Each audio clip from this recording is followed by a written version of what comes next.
Hi guys, wapendwa wangu. Haijalishi product umenunua kwa gharama kiasi gani, inapoanza kukutoa mchirizi, inapoanza kukupa sugu, au utakapoona inakupa wekundu usoni, acha mara moja. Hata kama umenunua umeanza kutumia una siku 3, acha. Unatumia cream kali kwa miaka 2, imekupasua michirizi kwa miaka 2.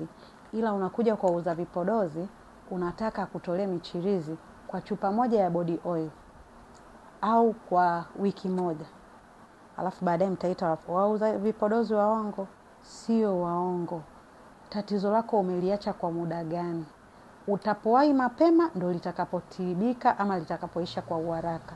Ukiona lotion, ukiona face cream imekuletea irritation, imekubadilisha tofauti na kile unachokitaka, rudi kwa aliyekuuzia.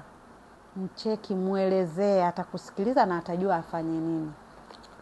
Wale wenye wekundu usoni, wale ambao ngozi ya uso ni kavu, wenye mafuta, wenye chunusi, jamani, tuna hizi face mask nyingi nzuri tofauti.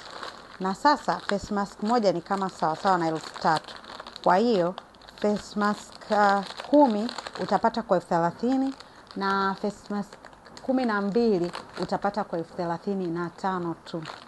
Wewe kazi yako ni kuniambia madam unataka ipi. Tuna rice, tuna coconut, tuna vitamin C, tuna hyaluronic, tuna AHA, tuna saffron, tuna 24 gold K, tuna tomato, tuna carrot, zipo aina nyingi, charcoal, ziko aina nyingi sana. Tuna honey,